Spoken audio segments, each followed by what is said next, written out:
네, 2교시 문제 해설 진행하겠습니다. 1번 문제예요. 배전계통에 적용되고 있는 동심 중선성 케이블 CNCV의 구조와 특성에 대해서 설명하시오. CNCV 같은 경우에 기존에 있던 CV 케이블은 XLP 절연체 비닐 외장으로 이루어진 CV 케이블에 어떤 거요? 동심 중선선을 추가한 케이블이죠. 얘 쓰는 목적이요. 다중접지 계통 전선로에 발생할 수 있는 과대 지락 전류를 흘릴 수 있도록 제작해서 지락 사고로 인한 케이블의 손상을 방지하는 데 그 목적이 있습니다. CNCV 케이블의 구조인데요. 자, 지금 CNCV 종류에 따른 구조를 이렇게 그려봤어요. 먼저요. CNCVW하고 FRCNCOW, TRCNCVW 이렇게 되어 있는데 먼저 CNCVW 케이블 먼저 좀 설명을 드릴게요. 기존에는요, 기존에 맨 처음에 이 CNCV 케이블이 맨 처음에 나온 게 CVCN 케이블이에요. CVCN 케이블. CVCN 케이블이 이제 나왔는데 여기에서 그 다음에 변형된 게 CNCV입니다. 순서가 바뀌었죠. CVCN에서 그 다음 CNCV. 근데 이렇게 바뀐 게 뭐가 추가됐냐면은 여기 있는 이 노란색 있죠. 이 노란색, 그죠? 이 노란색 이게 이제 실질적으로 동심 중성선을 앞뒤로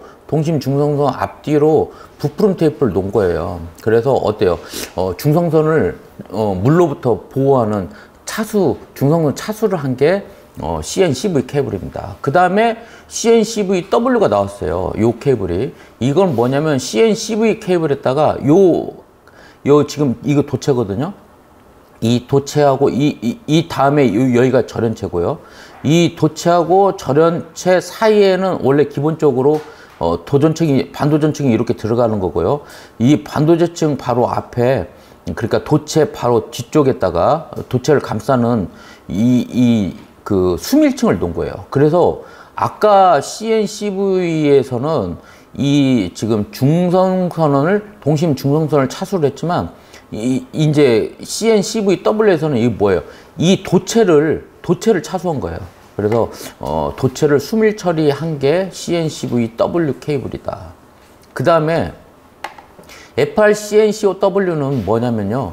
요 CNCVW 케이블의 요 외장 있죠. 이 외장이 PVC거든요. 이 PVC인데 이 PVC를 PVC가 아닌 저독성 난연 폴리올레핀으로 바꾼 거예요. 그러니까 이거는 화재가 나더라도 유독성 가스가 잘 안 나오는 거예요. 이거. 그래서 이렇게 바꿨다. 그 다음에 TRCNCVW가 있거든요. 이게 뭐냐면은 여기 있는 CNCVW에 요 절연체 있잖아요. XLP 절연체거든요. 이 XLP 절연체를 수트리 억제형으로 바꾼 거예요. 이게. 그래서 이렇게 바꾼 게 TRCNCVW다. 즉, 그러니까 CNCVW에서 외장 바꾼 게 FRCNCOW. 그 다음에 절연체를 바꾼 게 TRCNCVW다. 그래서 이 정도 여러분들이 좀 알고 계시고요.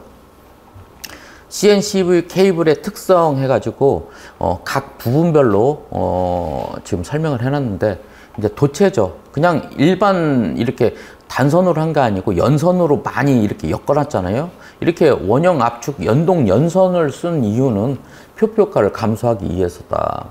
그 다음에 반도전층이 있어요. 반도전층 어디예요? 지금 보면은 여기서 반도전층이 여기입니다. 이게 내부 반도전층이고요. 그 다음에 외부 반도전층이 어디예요? 요거 이렇게 그쵸? 절연체 앞뒤로 이제 있는 거죠. 이 반도전층은 뭐냐면 이렇게 전압 차이가 큰 거를 좀 완만하게 해주는 거예요. 그래서 이게 이제 큰 역할을 할 수 있는 게 지금 여기 보면 그냥 도체에다가 반도전층 없이 하면 어때요? 여기에 전기력선이 이런 식으로 제각기 가고 있어요. 그런데 어때요? 이렇게 반도전층을 놓으니까 전기력선이 어때요? 아주 균등하게 가고 있죠. 그래서 전기력선 분포를 개선해 가지고 절연체의 절연 성능을 향상했다. 또는 도체하고 절연체 간에 이제 도체하고 이게 이제 절연체 쪽인데 도체하고 절연체 간에 어때요? 아니면 또 절연체하고 금속 차폐관, 그러니까 이제 동심 중성선이죠. 이쪽하고 공극이 형성되는데 이 형성되는 걸 딱 막아가지고 여기 공극 안에서 부음방전 생기는 걸 억제하는 겁니다. 자, 다음에 XLP 절연체가 어떤 현상, 어떤 특성을 갖냐. 일단 내열성이 뛰어납니다. 그래서 폴리에틸렌, PE를 방사성이나 화학 처리로 선상 고분자 구조를 망상 고분자 구조 3차원으로 변경해갖고 내열성을 개선해서 허용 전류를 높였다 이랬는데, 자, 이게 일반 P예요. 일반 P이고 이거를 그대로 결합하면은 실질적으로 여기 이제 이건 지금 원래 하면은 여기도 실은 이 왼쪽 같이 H 이렇게 돼 있는 거예요. 그러면 실질적으로 HH 있는 쪽으로 이렇게 잘 끊긴단 말이에요, 이게. 그래서 이거를 어때요? 여기를 이 HH 쪽을 어때요? 그 방사선으로 좀 구조를 바꾼 거예요. 그래가지고 여기를 연결을 해 놓은 겁니다. 이렇게 연결을 해 놓으면은 어떻게 되겠어요? 그럼 잘 안 끊기겠죠. 즉, 이제 내열성을 개선을 한 겁니다. 근데 이게 이제 평면적으로만 한 게 아니고 위쪽, 이제 여기에서 위쪽 다음에 아래쪽으로도 해가지고 인면적으로 3차원적으로 다 이렇게 엮어놓은 거예요. 그래서 잘 안 떨어지게 한 겁니다. 그래서 어때요? 내열성을 개선해서 허용 전류를 올렸다. 75도씨를 90도씨로. 그래서 도체의 최고 허용 온도도 올라가고 상시 허용 전류가 크다. 그 다음에 실질적으로 내 약품성도 뛰어납니다. 전기적 특성도 우수해갖고요. 절연 내력이 크죠. 그래서 무극성, 그래서 분극이 어렵다. 유전체 손실도 적다. 그래서 PD 유전체 손이 어떻게 해요? 오메가 C 자승 탄젠트 델타죠. 그래서 탄젠트 델타도 작다. 다음에 유전율이 작기 때문에 C값도 작겠죠. 유전율 작으니까 C는 입실론 D분의 A니까요. 유전율 값도 매우 작다. 그 다음에 트리가 발생할 수 있어요. 트리가 발생할 수 있는데 아까 뭐라고 했어요? 여기 보면은 요거 지금 여기 트리 발생할 수 있는데 수트리 억제용을 썼잖아요. 그래서 트리가 발생할 수 있는데 수트리 억제용 컴파운드를 적용해 가지고 요 부분을 좀 이제 방어하고 있죠. 그다음에 어떤 특정 제조 기술이 필요, 그러니까 어떤 좀 기술 집약적입니다. 그래서 보이드나 돌기, 이물질 등이 XLP 절연체에 있을 수 있어요. 그래서 이제 실질적으로 케이블 공장 검사를 가면은 이걸 슬라이드 형태로 아주 그냥 얇게 잘라요. 얇게 잘라가지고 거기를 현미경으로 봅니다. 그래서 그 안에 보이드나 돌기나 이물질 이런 게 있는지 현미경으로 봐서 만약 그런 게 있다면 그 해당 부품은 해당 로트 번호 케이블은 그대로 전량 폐기합니다. 그래서 공장검사 가면 이거를 보고 있죠. 다음에 중성선 같은 경우에요. 다중 접지 계통의 전선로에서 고장 전류를 흘릴 수 있다. 그다음에 수밀층이요. 부풀은 테이프 쪽이죠. 수분과 접촉 시 수분 흡수해서 부풀어 올라서 차수한다. 시스는 방수나 내약품성, 기계적 강도. 아까 어때요? FR 같은 경우에는 난연성을 추가했죠. 자, 2번 문제입니다. 외부 피레 시스템 LPS, 외부 LPS의 수레부 선정 시 다음 항목을 설명하시오. 보각법, 회전구체법, 메시법 이래요. 요거는 이제 KEC 152.1하고 IC 62305-3부에 나오는 겁니다. 자, 수레부 시스템이요. 낙뢰 포착할 목적으로 돌침, 수평 도체, 금운항 도체 등과 같은 금속물체를 이용한 외부 피레 시스템의 일부로서, 자, 구조물에 입사하는 뇌를 포착해갖고 내객점 뇌전류를 열적, 기계적 손상 및 불꽃 방전 없이 안전하게 대지로 방전하기 위해 이런 수레부가 필요한 거죠. 자, 보호각법이에요. 크게 세 가지가 있는데, 보호각법, 수레부의 최상부와 보호 대상, 기준, 평면 사이의 각도를 이용해서 보호 범위를 정하는 방법입니다. 그래서 이렇게 피레침 세워서 여기 이 피레침의 이 각도, 이 안에가 어때요? 보호되는 범위가 되는 거죠. 이런 애들은 간단한 형상의 건축물에 적용하고요. 맥시멈 60m 이하일 때만 적용합니다. 그래서 뭐 여기 보면은 예를 들어서 60m다. 그러면 4등급이다. 그러면 어때요? 60m 지점은 25도로 지금 각도 돼 있는 거고, 만약 45m 지점이면 어떻게 해요? 35도, 그 다음에 뭐 30m면 45도, 이렇게 되어 있어요. 그러니까 이렇게 되어 있고, 2m 이에는 어떻게 해요? 1, 2, 3, 4등급 전부 다 각도가 70에서 80도 사이에 있는 거죠. 다음은 이제 회전구체법입니다.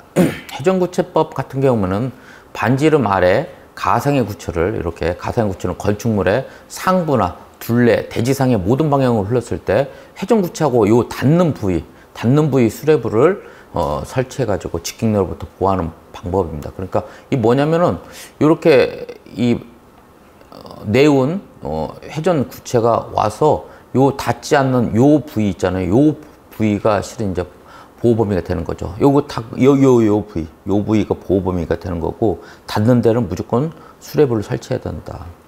자, 이런 회전구체 반경을 보면요, R은 시급합기 I의 0.65승 요 공식이 있어요. 이 공식에 I가 내격 최소 피크 전류인데 필의 1, 2, 3, 4등급에 따라서 3카, 5카, 10카, 16카 이렇게 되거든요. 이걸 그대로 집어넣고 회전 반경을 구한 겁니다. 그래서 1등급 20m, 2, 30m, 3등급 45m, 4등급이 60m 회전 반경이 나오는 거죠. 자, 측내보호입니다. 측내보호 같은 경우에는 높이가 60m가 넘어가면요, 구조물, 건축물 높이 상부의 20% 부분은 측내보호를 해야 돼요. 그런데 실상 이 측내보호 하는 부위가 60m 미만이라면 보호는 생략 가능합니다. 그러니까 어떻게 되냐면 이 건축물이 60m 넘어도 괜찮아요. 몇 메타? 72m 정도. 72m가 넘어가서 측내가 어디요? 이 60m 넘어가는 요 지점. 그래서 72m로 여러분들이 이해하고 계시면 되겠습니다. 그래서 실질적으로 이 측내 보호하는 범위가 건물 60m 하면은 68에 48, 48m부터 측내 보호하냐 이게 아니고, 측내 보호는 60m부터 하면 된다 이런 이야기입니다. 그러니까 건축물이 실질적으로는 72m 돼야 이제 해당이 되는 거겠죠. 이렇게 보시면 되겠고, 다음에 초고층 같은 경우에는요, 이제 높이가 150m를 초과하면 건축물 120m부터 지금 하게끔 되어 있어요. 그래서 이제 예를 들어서 200m를 넘어가면 이제 초고층이잖아요. 그래서 200m 넘어가는 이 건축물은 몇 m부터? 120m부터 측내 보호를 진행하면 되겠습니다. 그러니까 200m 넘어갔다고 여기 지금 요 규정에 의해서 80% 지점 그러면 얼마요? 160m부터 측내 보호하면 되냐? 아니다 이거죠. 요 기준을 했고 120m부터 측내 보호하면 되겠습니다. 다음 메시법입니다. 그물망 도체를 둘러싸고 그 내부를 보호하는 방법인데, 메시 치수가요, 이렇게 지금 이건 평지붕, 요건 박궁지붕인데요. 여기에 메시 간격이요, 1등급이면 5x5, 2등급이면 10x10, 3등급이면 15x15, 4등급이면 20x20을 적용하면 되겠습니다. 자연적 구성부재는 측내보호용 수료부도 사용 가능하고요. 자, 3교시입니다. 아니, 3번 문제입니다. 3번 문제는 저압 차단기 중 분기회로 차단기의 전격 선정 시 다음 항목을 설명하시오. 이래가지고 해례 설계 전류, 케이블 열적 강도, 전동 기동 전류, 전동 기동 시 돌입 전류, 도체 단시간 허용 온도 이렇게 기술을 하고 되는데, 용 KC 212.4하고 다음에 KC에 따른 자가용 전기 설비 검사 업무 처리 방법, 안전공사에 나온 자료가 있어요. 요거에 의해서 작성했습니다. 한번 볼게요. 우리가 일반적으로 이게 지금 알고 있는 거 요거 알고 있어요. 우리가 가장 잘 알고 있는 거죠. 보니까 설계 전류 IB가 있으면 그다음에 도체 허용 전류는 설계 전류보다는 커야죠. 근데 이 도체 허용 전류 도달 전까지 전격이 결정되는 걸로, 요 사이에 있는 걸로 차단기의 전격은 결정되고요. 그 다음에 도체 허용 전류의 1.45배면은 1.45배에서 약 1시간 정도 버틸 수 있거든요, 전선이. 그러니까 이 버틸 수 있는 시간 안에 차단기는 그 안에 동작이 돼야 된다. 이 I2 이렇게 이제 순서가 되어 있습니다. 이 조건을 이제 만족을 해야 돼요. 그래서 이 조건의 첫 번째 이게 1번 조건, 그 다음에 이게 2번 조건으로 지금 해놓은 겁니다. 그래서 첫 번째 1번 조건입니다. 회로의 설계전류요. 설계전류 IB는 KV분의 시그마 PI 곱하기 알파 HK 이렇게 공식이 있는데요. 이거 뭐 공식 어렵다고 여러분들 생각할 거 없어요. 왜 그러냐면 P는 루트 3 VI하고 똑같아요. P는 루트 3 VI 요거 똑같습니다. 그래서 요거 어렵지 않고요. 거기에다가 전류가 만약 수용률이 있었고 예를 들어서 뭐 80%다 그럼 0.8 곱하면 되는 거고요. 100%다 그러면 1.0 곱하면 되는 거고, 그 다음에 고주파가 있다 그럼 좀 더 많이 숫자를 넣으면 되는 거죠. 그 다음에 불평형에 의해서 중성선의 전류가 더 불평형 전류가 많이 흐른다 그러면 숫자를 더 추가하면 되는 거예요. 그래서 그 내용들입니다. 그래서 크게 어려움 없이 여러분들이 이 수식 집어넣을 수 있고, 첫 번째 공식이죠. IB, IN, IZ 이 순서요. 여기에요. 요 순서. 이 순서대로 IN을 찾아야 된다. 즉 차단기에 암페어 트립을 구해야 된다 이런 이야기입니다. 이 암페어 트립은 어떻게 된다? 설계 전류와 도체 허용 전류를 고려해 갖고 이 조건에 만족해야 된다 이런 거예요. 그래서 실질적으로 모타에 들어가는 설계 전류가 47.5A면 요것보다 여기 도체 허용 전류는 커야죠. 54A짜리를 구했으면은, 그러면 암페어 트립은 얼마짜리 한다? 요 사이. 그래서 50A를 선정한다. 그래서 이렇게 적용한 겁니다. 이렇게 한번 AC로 보여드린 거고, 다음은 이제 케이블의 열적 강도예요. 그래서 케이블의 과부하 보점 1.45 IZ의 개념을 좀 여러분들 알아야 되는데, 케이블 허용 전류 IZ의 1.45배 전류가 케이블에 몇 분 이상, 1시간 이상 흐르면 열적 손상을 입히는 전류. 그래서 실질적으로 지금 이게 이제 과부하 도인데 여기 보면은 요 점을 보면은 1.45 IZ에 1시간 정도 있으면 어때요? 이게 지금 여기 손상이 될 수 있는 지점이죠. 그러니까 이게 여러분들 이게 뭐예요? 이게 전선이 손상 입는 전선 그 손상 곡선입니다. 이게. 그래서 요 두 번째 공식입니다. 요 두 번째 공식. 이렇게 손상 있기 전에 차단기가 끊어야겠죠. 그렇죠? 그래서 실질적으로 보호장치 동작 전류에는 1.45 IZ보다 이내에 끊어야 된다. 1.45 IZ를 넘어가는 순간에 손상이 일어나니까, 그래서 보호장치 동작 전류는 과부하 보점보다 작아야 된다. 이렇게 해서 두 번째 거 설명해 드렸고, 자, 전동기 기동 전류하고 전동기 기동식 도립 전류인데, 일단 이걸 설명하기 전에 여러분들 요거 봐봐요. 이게 지금 차단기의 한시 특성입니다. 여기에 순시 특성이고 이게 단락시 특성이거든요. 이렇게 되는데 이게 지금 전동기 도립 전류예요. 기동 전류입니다. 기동 전류인데 여기 앞에 갑작스럽게 많이 들어간 이게 기동 도립 전류고요. 그 다음에 요 부위가 기동 전류입니다. 그런데 자, 만약에 기동 도립 전류가 엄청 커가지고 만약 이게 차단기 특성 곡선이 이렇게 좌측으로 달라붙어가지고 만약 여기 도립 전류에 닿다 그러면은 전동기 도립 전류에서 차단기 순시 특성이 동작을 하는 거거든요. 그러면 그렇게 하면 안 된다 이거죠. 이 도립 전류다 순시 특성은 오른쪽으로 가 있어야 되는 거고, 다음에 한시 특성도 봐봐요. 만약 이쪽으로 달라붙어 있다 하면 전동기 기동 전류에 어때요? 이 한시 특성이 다 버리면 차단기가 끊기는 거거든요. 그럼 안 된다 이거죠. 그래서 차단기 한시 특성이나 순시 특성은 이런 전동 기동 전류나 기동 도립 전류보다 우측에 있어야 된다. 그 이야기입니다. 그래서 그 내용을 설명을 해야 돼요. 그래서 한번 보겠습니다. 전동기 기동 전류는 I 모타 스타팅 했고 IMS라고 지금 표현을 해놨는데, 이 전동기 기동 전류는 설계 전류에다가 뭐요?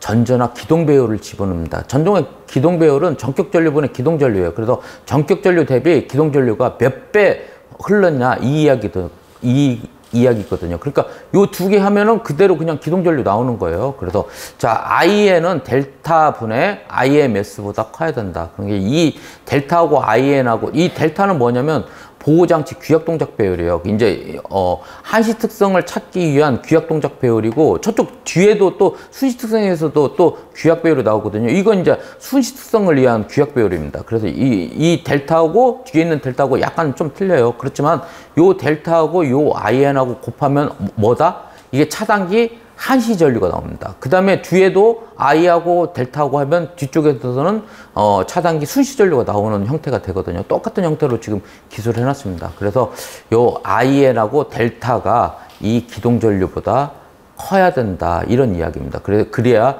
여기 오른쪽에 있어갖고 여기 닿지 않는다 이런 이야기입니다. 즉 보호장치 한시치가 전동기 기동 전류에 동작하지 말 것 이런 이야기입니다. 다음은 전동기 기동식 도립 전류입니다. 전동기 기동 도립 전류 I 모타 인너시 해갖고 제가 이제 I로 이렇게 표현을 했고요. 설계 전류에다가 그냥 I라는 그냥 하나의, 그냥 제가 넣은 거예요, 이거. 왜 그러냐면, 안전공사 자료에 요 I 대신에 요렇게 구분지어갖고 해놨어요. 그래서, 여러분들이 그냥 편하게 그냥 도립 전류 개수라고 그 정도로 이렇게 여러분들이 아시면 되겠어요. 그래서 설계 전류에다가 이런 도립 개수를 집어넣으면은, 기동 도립 전류가 나온다. 이렇게 되고, 이 기동 도립 개수는 이렇게 나눠져 있다. 한번 보시고, 그 다음에, 보호장치 전격 전류하고 델타, 요렇게 하면요, 이게 이제 규약 배율이, 요 앞에 있는 거, 요 규약 동작 배율이죠. 요거는 한시에 의한 규약 동작 배율이고, 요건 순시에 의한 규약 동작 배율이에요. 그래서 얘하고 곱하면 어떤 전류? 순시치 전류가 나오는 거예요. 순시치 전류, 보호장치 순시치가 나옵니다. 이 순시치가 IMI, 그러니까 기동 도립 전류보다 커야 된다. 우측에 있어야 된다. 이런 이야기입니다.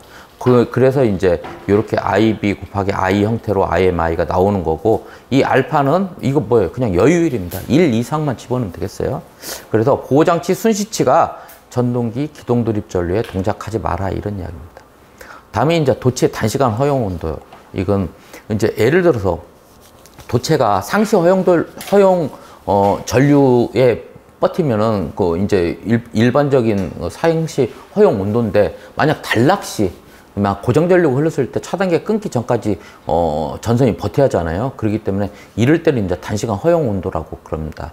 그래서 이제 도체 단시간 허용 온도 도달하는 시간, 이거 뭐예요? 이거 많이 본 공식이죠. I자승 T가 KS의 제곱하고 똑같다. 이 식에서 나온 거예요. 그래서 이렇게 요게 이제 고장 전류가 되는 거죠. 고장 전류, 최소 단락 전류에 의한 단시간 허용 온도에 도달하는 시간입니다. 이 T제시인데 이 도체가 도달하는 시간이에요. 이 도체가 도달하는 이 단시간 허용 온도에 도달하는 시간보다 어때요? 차단기가 끊어야 되는 시간이 더 짧아야 되겠죠. 그러니까 요 TN이 어디냐면요. 여기. 그래서 단락 전류가 했을 때 이렇게 끊어야 되잖아요. 그래서 요 시간은 도체의 단시간 허용 온도보다 짧아야 된다. 즉 단락 전류에 의해서 단시간 도체 허용 온도에 도달하는 시간보다 보호장치의 규약 동작 배율에 따른 차단기 동작 시간이 작아야 된다. 이런 이야기입니다. 이렇게 했을 때 차단기 전격 선정은 어떻게 하냐면요. 지금 여기 있는 거 3번, 4번, 5번에 따른 값 중에 최대값을 선정하고 최종적으로 그 녀석들이 요 1번과 2번, 즉 뭐예요? 요 조건을 만족해야 된다. 이런 이야기입니다. 그렇게 해야 검증하는 걸로 그렇게 자료에 나와 있습니다. 다음에 2교시 4번 문제요. 요거 상당히 많이 나왔던 문제예요. 전기자동차 충전장치 시설 기준 설치 수량은 좀 몇 번 안 나왔고, 요거는 어마어마하게 많이 나왔죠. 그죠? 이건 어마어마하게 많이 나왔어요. 그러니까 어떻게 해요? 지금 여기 133회까지 여기까지 나온 게 충전장치 시설 기준이고요. 그 다음에 124에 134회께 지금 설치 수량 나온 거네요. 그 다음에 이게 외부 기계적 충격 강도가 요거 한 번 나왔나? 하여튼 요 둘 중에 한 번씩 나왔어요. 설치 수량 한 번 나오고 충격 강도 나오고, 그 다음에 이번에 나온 거고요. 그래서 하여튼 이 충전장치 시설 기준은 어마하게 많이 나왔다. 요 부분은 여러분들이 기본적으로 갖고 가야 되는 문제다. 그래서 전기자동차 충전장치 시설 기준 해가지고 지금 그림 하나 그려놓고 쭉 정리해 놨어요. 쭉 했으니까 여러분들 뭐 감저복 어떻게 되냐, 기계적 강도 어떻게 되냐 하는데, 여기에서 뭐예요? 지금 외부 기계적 충격 강도에 대한 IK08 요거요. 요것도 설명하라 이런 거예요. 그래서 한번 보겠습니다. 이게 이제 충전장 시설 기준이니까 이건 KC 내용 그대로 보시고, 그 다음에 충전장치 설치 수량, 요거는 어디에요? 환경 친화적 자동차 개발 및 보급 촉진에 관한 법률, 여기에 나온 거예요. 이렇게 보고 한번 보니까 설치 대상은 공공건물, 공중이용시설, 공동주택은 100세대 이상 아파트나 기숙사, 시도지사, 시군 구청장이 설치한 주차장법에 의한 총 주차 대수 50대 이상이면 해당되는 거고, 환경 친화적 자동차 보급을 위해 설치할 필요가 있는 건물 등에 설치하면 되겠습니다. 충전 시설의 종류 보니까 급속 충전 시설은 충전기 최대 출력 값이 40kW 이상이면 급속 충전 시설, 그 미만이면 완속 충전 시설을 설치하면 되겠어요. 그 다음에 충전 시설의 설치 수량 보니까 신축일 때는 총 주차 대수의 5%, 그 다음에 기축이면 총 주차 대수의 2% 이상이고, 충전 시설 산정할 때 소점 이하는 어떻게 된다? 무조건 반올림한다. 자, IK08에 대한 이야기인데요. 자, 우리가 일반적인 외암 보호 등급에 대해서는 IP 코드가 있고 IK 코드가 있어요. IP 코드는 방진과 방수에 대한 기준이에요. 그 다음에 IK는 기계적 강도에 대한 기준이에요. 그러니까 이게 이제 외암이 얼마나 튼튼한지를 보는 겁니다. 여기 보니까 IK 코드 정해 보니까 유해한 외부 기계적 충격에 대해 외곽이 제공하는 보호 등급을 나타내는 코드 체계다 이래요.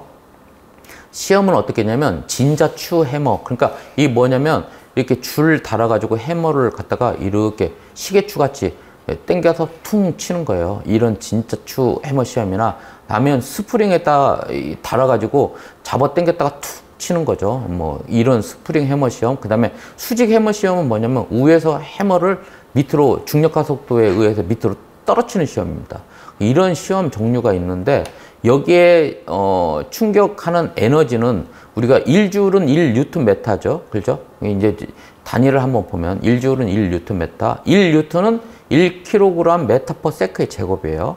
그 다음에 거기에다 메타를 곱한 거고, 그래서 이 단위를 보면은 킬로그램인 등가 질량, m/s의 자승인 가속도, 그 다음에 메타인 낙하 높이가 이렇게 나옵니다. 그래서 실질적으로 이 수직 해마 시험을 이렇게 이걸로 볼 때는 몇 킬로그램짜리를 몇 메타 높이에서 중력 가속도 9.8인데요. 중력 가속도는 우리가 일단 9.8인데 여기 IK 코드에서 말하는 중력 가속도는 10m/s의 자승을 썼다고 되어 있어요. 그러니까 9.8m/s의 제곱인데 10을 적용한 거예요. 그래서 이런 몇 킬로그램짜리를 몇 메타 높이에서 중력 가속도 10m/s의 제곱으로 떨어졌을 때 얼마나 버티는지를 나타내는 게 요게 지금 IK 코드입니다. 그래서 IK 08을 보면요, 어떻게 되냐면 1.7kg 등가절, 그러니까 해머죠. 1.7kg짜리 해머를 0.3m 30cm 위에서 중력 가속도로 10m/s의 제곱으로 떨어진 겁니다. 그러면 얼마 충격이 전해지냐면 5줄인데 이 5줄 충격에 어떻게 된다? 버텨야 된다, 이런 이야기입니다. 이렇게 보시고요. 자, 5번 문제는, 와, 이 문제는 아마 대부분이 못 쓰셨을 것 같아요. 문화재 및 문화재 보호구역의 야간 조명 설계 기준과 디자인 원칙. 이거 어디냐면 서울시 야간 경관 계획 및 가이드라인 2020에 5편에 문화재 및 문화재 보호구역이 나와 있어요. 그래서 거기에 있는 내용으로 기술을 했습니다. 거기 보면은 문화재 및 문화재 보호구역의 야간 조명 설계 기준 필수사항하고, 그 다음에 디자인 원칙, 권장사항이 이렇게 나와 있어요. 그래서 여러분들이 아마 쓰기가 힘드셨지 않았나. 자, 대상 보니까요, 국가 지정 문화재, 아마 지금 나온 거는 지자가 오타로 안 나와 있을 건데, 국가 지정 문화재 및 국가 지정 문화재 보호구역 경계로부터 100m 이내, 시지정 문화재 및 시지정 문화재 보호구역 경계로부터 50m 이내가 대상이 되고요. 여기 보니까 조명 설계 기준이 어떻게 되냐면 조명 환경 관리구역 1종, 2종, 3종, 4종 이렇게 나와있죠. 1종은 뭐예요? 이게 보존 녹지 지역이나 자연 녹지 지역이죠. 2종은요, 이건 생산 녹지 지역이에요. 3종은 전용 주거 지역이나 일반 주거 지역 또는 준주거 지역이 여기에 해당되죠. 4종은 상업 지역이나 공업 지역이 여기에 해당됩니다. 이렇게 되는데 여기에 따른 발광 표면 희도의 평균값하고 최대값을 해놓고 색온도까지 규정을 해놨어요. 요거 외기가 아마 힘들죠. 예, 힘드셨을 거예요. 자, 디자인 원칙 권장사항인데요. 보니까는 문화재와 주변 희도를 고려해라. 그 다음에 입체적으로 해라. 그 다음에 누출광을 최소화해라. 그 다음에 조면 색상은 변화되지 않도록 해라. 그 다음에 눈부심이 발생되지 않도록 해라. 그 다음에 아래에서 위로 비치는 상향을 좀 지양해라. 그 다음에 상향광이나 발생하는 조명기구 사용을 지양해라. 이런. 그 다음에 문화재와 조명기구 간 충분한 거리를 확보해라. LED 적용해라. 그 다음에 방전등, 방수등, 방진램프를 써라. 그 다음에 뛰어난 연색성을 가져라. 그 다음에 유충성 조명기구. 이 유충성 조명기구는 뭐냐면은 이게 벌레들이 좋아하는 파장대요. 거기를 피하는 조명기구. 그러니까 약간 푸른색이면은 되게 벌레들이 좋아하거든요. 그러니까 이런 파장대를 피하는 조명기구를 선정해라. 그 다음에 LED 경관등을 써라. LED 경관등 기준을 해라. 그 다음에 목재 및 석재를 이용한 외암을 써라. 그 다음에 관람객이 이용하는 시간에만 점등해라. 그 다음에 타이밍을 적용해라. 그 다음에 뭐 휴도비는 1대 3에서 1대 5 정도 해라. 그 다음에 연색성은 75 이상으로 해라. 뭐 이렇게 되어 있으니까 한번 보시고요. 이게 뭐 다시 나올까요? 다시 나오기는 힘들겠죠. 네. 6번 문제입니다. 자, 6번 문제는 단락진류 계산 문제네요. 그림과 같이 좌배로 F1점에, 요 F1점이네요. F1점에 단락사고 발생됐을 때 아래 조건을 고려하고 3상 단락전류를 구하시오. 조건 보니까 EMV, 여기 변압기가 EMV짜리인데 EMV 변압기 용량 기준으로 해라. 다행히 퍼센트 임피던스법으로 계산하라 했네요. 그래도 수험생들을 위해서 출제위원께서 좀 고려를 해주신 겁니다. 다음에 선로 임피던스 제델 여기 고려해라. 유도전동기 퍼센트 임피던스는 다음 것 같다.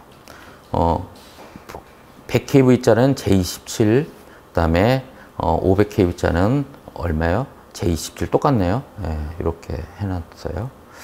자, F1에 대해서 하는데 일단은 한전의 단락 용량이 100MV, RXB를 줬네요.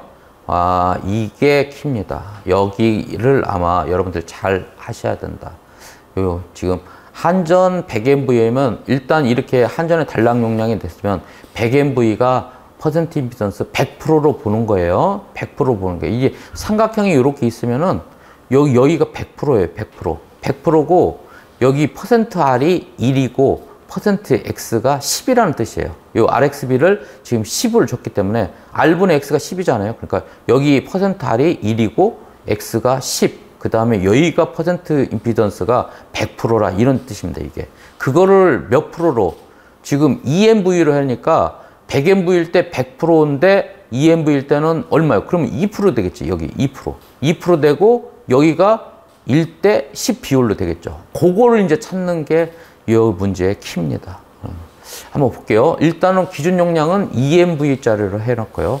기준 용량으로 이제 퍼센트 임피던스를 환산해야 돼요. 그래서 일단 전원측 임피던스, 그 다음에 변압기 임피던스, 그 다음에 선로 임피던스, 그 다음에 유도전동기 1, 그 다음에 유도전동기 2를 이제 퍼센트 임피던스로 환산해야 되는데 전원측 임피던스요. 지금 현재 100MV죠. 100MV를 얼마로? EMV로 환산해라. 100MV일 때 100% 했어요. 100%의 각도가 얼마요?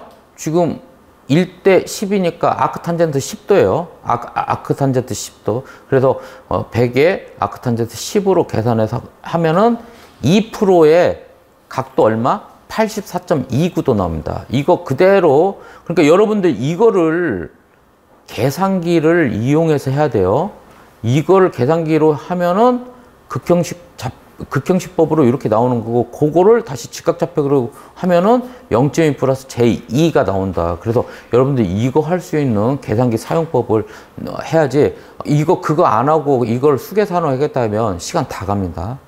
그 다음 변압기요. 변압기는 EMV 기준했으니까 그대로 2 플러스 j 40 그대로 집어넣으면 되겠어요. 그 다음에 선로 보니까 선로가 지금 현재 A 플러스 JB 형태로 있으니까 요건 어떻게 해요? 10V 자성분의 PNZ 형태로 집어넣고, 이때 이 V는 킬로볼트, 이 PN은 얼마요? KVA 단위라 했죠. 단위 주의해야 돼요. 그래서 퍼센트 임피던스는 10 곱하기 V가 얼마요? 여기가 이쪽이 지금 380이니까 킬로볼트면 0.38 킬로볼트죠. 그래서 0.38의 제곱. 그 다음에 기준용량 우리 얼마로 잡았어요? 2000, EMV니까 KVA니까 2000 KVA가 되겠죠. 그 다음에 임피던스는 0.002 플러스 J 0.003이 1km에 이렇게 되는 거고, 이 길이가 얼마예요? 선로 길이가 1.5니까 곱하기 1.5로 해준 거죠. 그래서 이거 풀면 4.16 플러스 J 6.23. 그 다음에 유도전동기 1번 유도전동이니까 지금 0.5 MVA죠. 0.5 MVA를 2 MVA로 바꾸는 거예요. 0.5 MVA가 얼마였어요? J17였는데 2 MVA로 바꾸면 어떻게 곱하기 4 하면 되겠네요. J68. 그 다음에 요건 100 MV, 0.1 MVA네. 100 KV니까 0.1 MVA를 2 MVA로 바꾸는데 얼마였어요? 얘도 J17 했죠. J17 했다가 20배 곱하면 되겠네요. J340. 이렇게 해서 이제 퍼센트 임피던스를 다 찾았어요. 이게 제일 어려웠어요. 그 다음에 이거를 임피던스 맵을 작성합니다. 그래서 어때요? 지금 보면은 여기에 고장이 났어요. 그러면 이쪽에서 단락전류 들어오고, 그 다음에 지금 현재 유도전동기 1, 2도 어때요? 여기 1에서도 기여전류 공급되고 2에서도 기여전류 공급되니까 1, 2도 다 감안해야겠죠. 그래서 어때요? 한전 무한 모선에다가 지금 현재 이렇게 들어오는 직렬 구성되어 있는 요쪽 하나 들어오는 거고, 그 다음에 유도전동기 1, 유도전동기 2 이렇게 들어오는 겁니다. 그래서 임피던스 맵이 이렇게 됐고, 자 이거를 임피던스를 합성을 해야 되는데 요거 직렬에다가 하나, 둘, 셋 병렬이에요. 그러면 병렬이면 어떻게 해요? 그냥 어드미턴스 취해가지고 구한 다음에 어드미턴스를 역수 취하면 되겠죠. 그래서 어때요? 이게 이제 직렬 요거 세 개 하면은 어떻게 해요? 6.36 플러스 J 48.23 이렇게 나오는 거고, 얘네들을 다 어드미턴스로 합산하면 이게 이제 어드미턴스고, 이거를 역수를 취하면 임피던스가 나오겠죠. 그래서 이렇게 계산하면 편합니다. 이거 그대로 계산기 두드린 거예요. 이걸 또 다 막 분모 유리화 시키고 이렇게 계산하면 세월아 갑니다. 그렇기 때문에 이거 그대로 계산기 해가지고 나오면 첫 번째가 실수, 그 다음에 시프트 엔터 치면은 허수 나오니까 그대로 이렇게 뽑으면 되는 거예요. 그 다음에 이제 삼상 단락전류 I는 퍼센트 임피던스 분의 100IN 해서 퍼센트 임피던스 그대로 집어넣고, IN 할 때 주의해야 돼요. IN은 루트 3 V분의 PN인데, PN이 뭐예요? 기준 용량이에요. 그래서 자 여기서 지금 2MVA니까 2000kV 집어넣은 겁니다. 이렇게 해서 계산 넣으니까 직각좌표계로 이렇게 됐고, 그 다음에 이제 구좌표계로 하면은 어떻게 돼요? 11.582카에 마이너스 85.96도가 되겠습니다. 그래서 이렇게 해서 2교시 문제까지 마치고요. 자, 3교시, 4교시는 우리 김영준 길사님이 10분 후에 진행하겠습니다.